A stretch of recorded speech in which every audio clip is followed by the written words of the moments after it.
क्या बिहार के बाद बंगाल और उत्तर प्रदेश में चुनाव लड़ने के फैसला लेने वाले ओवैसी का अगला टारगेट गुजरात है?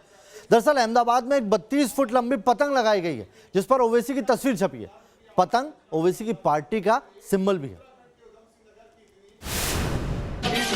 आसमान में कुछ नहीं, पतंग पतंग पतंग पतंग पतंग, औरंगाबाद की फिजाओं में खाली पतंग पतंग पतंग पतंग। पहले बिहार, फिर बंगाल और अब गुजरात में चुनावी ताल ठोकने का दावा। क्या ओवैसी गुजरात में भी अपनी पतंग उड़ाना चाहते हैं? इस सवाल की वजह है अहमदाबाद में लगाई गई ये पतंग। 32 फीट लंबी इस पतंग को अहमदाबाद के जमालपुर इलाके में लगाया गया है और इस पर वेलकम टू गुजरात लिखा है। ओवैसी की पार्टी ने अहमदाबाद के नगर निगम चुनाव में उतरने का फैसला किया है। ये तैयारी इसी की बताई जा रही है। असदुद्दीन ओवैसी और भारतीय ट्राइबल पार्टी ने गठबंधन करके गुजरात में आने वाले चुनावों में लड़ने का फैसला लिया है और उनके मुख्य निशाने पर है अहमदाबाद के नगर निगम के ये चुनाव होने हैं वो। और अहमदाबाद में अभी से ही जो ओवैसी की पार्टी है AIMIM, उनके समर्थन में आप देखते हैं कि पतंग बनाया है, 32 फुट का लंबा पतंग बनाया हुआ है। और गौरतलब है कि जो ओवैसी की पार्टी है उनका चुनाव चिन्ह भी पतंग ही है। ये लंबा पतंग बनाया है ओवैसी की पार्टी को लेकर। बीच में 2 ओवैसी के बड़े पोस्टर लगाए हैं, वेलकम गुजरात और कर हर मैदान फतेह। पहले कहीं सीजन फ्लॉप जाती है तो कहीं सक्सेस जाती है, तो व्यापारी को काफ़ी लॉस जाता है। उसको लेकर कभी किसी ने, विपक्ष के नेता या जिसने भी कभी लाभ दिया नहीं। तो पतंग बाजार के अंदर सबकी एक ख्वाहिश है कि ओवैसी साहब इस पार्टी को लेकर गुजरात में जो लॉन्च हुए तो पूरा पतंग बाजार उनका वेलकम कर रहा है। सियासी जानकारों का दावा है कि बिहार में ओवैसी की पतंग ने महागठबंधन की पतंग को सत्ता तक जाने से पहले ही काट दिया। अब बंगाल में ओवैसी फैक्टर क्या असर डालेगा, इस पर पूरे देश की नजर है। इस बीच गुजरात के चुनावी रण में भी उतरने का AIMIM का फैसला साफ दिखाता है कि ओवैसी पूरे देश में अपनी पार्टी का विस्तार चाहते हैं। Team news nation. बिहार में अफसरों की तबादला पोस्टिंग पर आरजेडी ने सरकार पर निशाना साधा। गृह सचिव को हटाए जाने को लेकर आरजेडी ने मुद्दा बनाते हुए इसे सीएम की तरफ से बीजेपी को दिए हुए न्यू ईयर गिफ्ट को करार दे दिया। साल के आखिरी दिन बिहार में बड़े पैमाने पर प्रशासनिक और पुलिस महकमे में हुआ फेरबदल सियासी रंग लेता दिख रहा है। आरजेडी ने नीतीश सरकार पर तंज कसते हुए इसे मुख्यमंत्री की तरफ से बीजेपी को दिया गया न्यू ईयर गिफ्ट बताया है। बिहार में 31 दिसंबर को 29 IAS और 38 IPS अफसरों का तबादला कर दिया गया। 1 दर्जन जिलों के SP भी बदले गए हैं। विपक्ष ने इस ट्रांसफर को मुद्दा बना लिया है। बिहार में सरकार तो चल रही है, मगर सरकार में जो निर्णय लिए जा रहे हैं उसको देखकर ऐसा लगता है कि सरकार में नीतीश कुमार की नहीं चल रही है। जी हाँ, नए साल में एक साथ 29 IAS 38 IPS का तबादला हुआ और तबादला ऐसे अधिकारियों का हुआ जो अरसों से जमे हुए थे अपनी अपनी कुर्सी पर। बिहार के गृह सचिव पिछले 1.5 दशक से गृह सचिव थे अमीर सुबहानी, उन्हें बदल दिया गया। बिहार की सियासी फिजा में ये मुद्दा भी जोर पकड़ता जा रहा है कि नई सरकार में बीजेपी की भूमिका क्या बड़े भाई की रहेगी। हम सब मिलकर काम करते हैं तो हम सबों की सामूहिक शक्ति होती है। हम 4 दल मिलकर NDA गठबंधन बनाए हैं और माननीय मुख्यमंत्री नीतीश कुमार जी के नेतृत्व में हम सब चल रहे हैं। आरजेडी का तो यहाँ तक दावा है कि नीतीश कुमार की नई सरकार पर पकड़ खत्म हो गई है। जो अरुणाचल में हुआ वही बिहार में भी मुमकिन है। किन सरकार में ज्यादा बीजेपी की चल रही है आपको लगता है मैडम? ज्यादा बीजेपी का चल रहा है, उनका कुछ नहीं चल रहा है नीतीश कुमार का। तो बीजेपी अपने अनुसार चला रही है आपको लगता है? बीजेपी अपना अनुसार चला। तो नीतीश कुमार की पार्टी अरुणाचल प्रदेश में भी टूट गई, तो आपको लगता है राहुल जी की यहाँ पर भी स्थिति जो है वो नीतीश कुमार के लिए बहुत? यहाँ भी वैसा ही लगता होगा। विपक्ष के हमलावर तेवर और सरकार चलाने वाली पार्टी का बढ़ता दबाव नीतीश कुमार के लिए नया साल चुनौतियों से भरा लग रहा है। बिहार में जो परिस्थिति बनी हुई है सरकार में, कह रहे हैं कि नीतीश कुमार चाहकर भी निर्णय अब उस तरीके से नहीं ले पा रहे हैं जैसे वो पहले लिया करते थे। और खुद नीतीश कुमार ये कह रहे हैं कि मैं नहीं चाहता था मुख्यमंत्री बनना, मुझे ज़बरदस्ती मुख्यमंत्री बनाया गया। तो क्या ज़बरदस्ती के मुख्यमंत्री होकर नीतीश कुमार अब संशय की स्थिति में सरकार चला रहे हैं? वीडियो जर्नलिस्ट सत्येंद्र के साथ Rajneesh Sinha, News Nation. Corona संकट ने शिक्षा के मंदिर पर भी तालाबंदी कर दी थी, लेकिन अब नए साल के आगाज के साथ ही स्कूल खुलने लगे हैं। भारत के भविष्य की नींव रखने वाले स्कूलों में फिर से चहल पहल नजर आ रही है। कर्नाटक, केरल और असम में कई महीनों बाद फिर से स्कूल खोलेगा।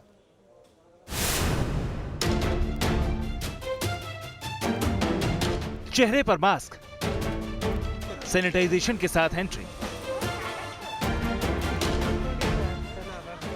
और क्लासरूम में सोशल डिस्टेंसिंग। कोरोना संकट के बाद एक बार फिर स्कूल खुले तो कुछ इस तरह का नजारा रहा। टीचर से लेकर बच्चे सभी कोरोना के बचाव के नियमों का पालन करते दिखे। कर्नाटक, केरल और असम में कई महीनों बाद फिर स्कूलों में रौनक लौट आई। कर्नाटक में करीब 10 महीने बाद 10वीं 12वीं कक्षा के स्कूल खुल गए।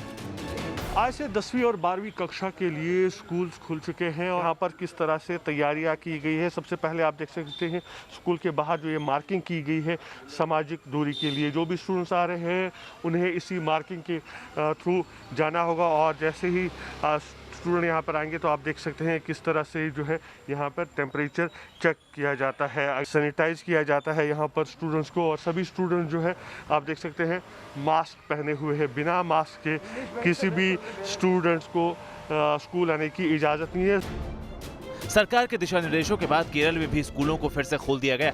करीब 9 महीने के बाद दोबारा स्कूल खुले तो बच्चों के चेहरे पर खुशी नजर आई। कर्नाटक और केरल के अलावा असम में भी स्कूल खुल गए। असम में नर्सरी से 6वीं क्लास तक के स्कूल खोले गए। इससे पहले 6वीं के बाद की क्लासेस 2 नवंबर से स्वैच्छिक और बदलाव के आधार पर शुरू की गई थी। Team news nation.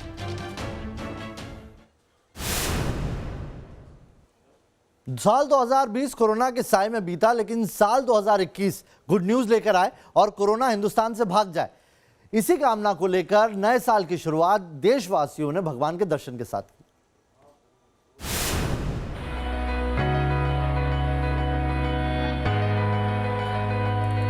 उम्मीद है, उमंग है, खुशियां हैं, मनोकामनाएं हैं। नए साल के आगाज के साथ ही भगवान के दर पर मत्था टेक कर दुआ मांगी जा रही है कि जैसा 2020 बीता वैसा कोई साल न बीते। उज्जैन के महाकालेश्वर मंदिर में बाबा के आगे शीश नवाकर नए साल पर मंगल कामना की गई। तो मुंबई में सिद्धिविनायक के दरबार में भक्तों की भीड़ उमड़ पड़ी। नए साल पर बापा के दरबार में तमाम श्रद्धालु है और आपको दिखा दें सिद्धिविनायक मंदिर के सामने इस वक्त हम मौजूद है। यहाँ पर ऑनलाइन QR कोड के जरिए ही बापा का दर्शन किया जा रहा है क्योंकि साफ तौर पर 1 घंटे में 800 श्रद्धालु अंदर बापा का दर्शन कर रहे हैं। नए साल पर ये बापा का दर्शन करने के लिए तमाम श्रद्धालु यहाँ पर है और आप देख पाएंगे पुलिस बंदोबस्त जो है वो चाक चौबंद नजर आएगा। तमिलनाडु के तिरुपति बालाजी मंदिर में न्यू ईयर पर भक्त दर्शन के लिए पहुंचे। भगवान से लोगों ने यही दुआ मांगी कि कोरोना को अब हिंदुस्तान से भगा दो। तमिलनाडु के बहुत ही प्रसिद्ध TTD यानी वेंकटेश्वरा बालाजी के मंदिर में है। आप देख सकते हैं कि नव वर्ष की यहाँ पे पूजा करने के लिए कई सारे लोग यहाँ पे आए हुए हैं। लाखों की तादाद पर यहाँ पे लोग आकर वेंकटेश्वरा बालाजी की पूजा कर रहे हैं। वाराणसी के संकट मोचन मंदिर में भी भक्तों का तांता लगा रहा। कोरोना की सावधानियों के बीच लोग दर्शन के लिए पहुंचे। नए साल की शुरुआत हो चुकी है और ऐसे में धर्म और आध्यात्म नगरी वाराणसी में मंदिरों में खासी भीड़ देखी जा रही है। और यहाँ पर तस्वीरों में आप देख सकते हैं कि किस तरीके से लोगों का हुजूम नए साल में यहाँ पर उमड़ पड़ा है और सभी नए साल में संकट मोचन बाबा का दर्शन कर रहे हैं और जय श्री राम के उद्घोष के साथ नए साल की शुरुआत कर रहे हैं। नए साल पर देश भर के मंदिरों में भक्तों की काफी भीड़ नजर आई। अमृतसर के गोल्डन टेम्पल में भी अरदास की गई। Team news nation. यूरोप में कोरोना का कहर फिर से सिर उठाने लगा है। जर्मनी, रूस और पोलैंड में भी हालात बदतर होते जा रहे हैं। जर्मनी समेत यूरोप के कई हिस्सों में हो रही बर्फबारी के बीच कोरोना का कहर बढ़ता हुआ दिख रहा है। पिछले 24 घंटे में रूस में 536 संक्रमितों की मौत दर्ज की गई। वहीं पोलैंड में 400 लोगों की मौत कोरोना से हुई। जर्मनी में मंगलवार को 1129 लोगों की मौत ने नया रिकॉर्ड बनाया है। कोरोना वायरस से एक दिन में जर्मनी में हुई यह मौत की सबसे बड़ी संख्या है। जर्मनी में रॉबर्ट कॉख इंस्टीट्यूट के मुताबिक बीते कुछ हफ्तों में जर्मनी में संक्रमित होने वाले लोगों की संख्या रोकने के लिए सख्त पाबंदियां लागू कर दी गई। लेकिन लगातार मौत के बढ़ते मामलों से सरकार पर दबाव बढ़ रहा है। शनिवार से जर्मनी में वैक्सीन लगाने की प्रक्रिया शुरू हो गई। फिलहाल यहां फाइजर और बायोएनटेक की तरफ से तैयार वैक्सीन की डोज दी जा रही। ब्रिटेन में अब तक 8 लाख लोगों को वैक्सीन की डोज दी जा चुकी। वैक्सीन लगाने के लिहाज से अमेरिका सबसे आगे है। वहां अब तक 21.3 लाख डोज लगाए जा चुके हैं। 10 लाख डोज के साथ चीन दूसरे नंबर पर है। इसराइल में अब तक 6.43 लाख डोज लग चुके हैं। Team news nation. कानपुर में कमर्शियल कॉम्प्लेक्स के बाहर गजब का ड्रामा दिखा। बकाया वसूली के लिए मेयर लाव लश्कर के साथ मौके पर पहुंची और मॉल के एंट्री एग्जिट गेटों को बंद करवाने लगी। बैठ यही बात करोगे, हम कहीं बात नहीं करते, आप यही पैसा दोगे, यही चेक दोगे, हम अभी चली जाऊंगी, अभी दो हमें पैसे। नए साल की पहली सुबह कानपुर की mayor Pramila Pandey full action में दिखी। मैं किसी बात में पूरे लाव लश्कर के साथ महापौर शहर के बड़ा चौराहा पहुंची और यहां मौजूद एक कमर्शियल कॉम्प्लेक्स के एंट्री एग्जिट गेट को बंद करवाने लगी। मॉल में मौजूद लोगों में हड़कंप मच गया। आगे आगे मेयर और पीछे पीछे कमर्शियल कॉम्प्लेक्स के जिम्मेदार अफसरान।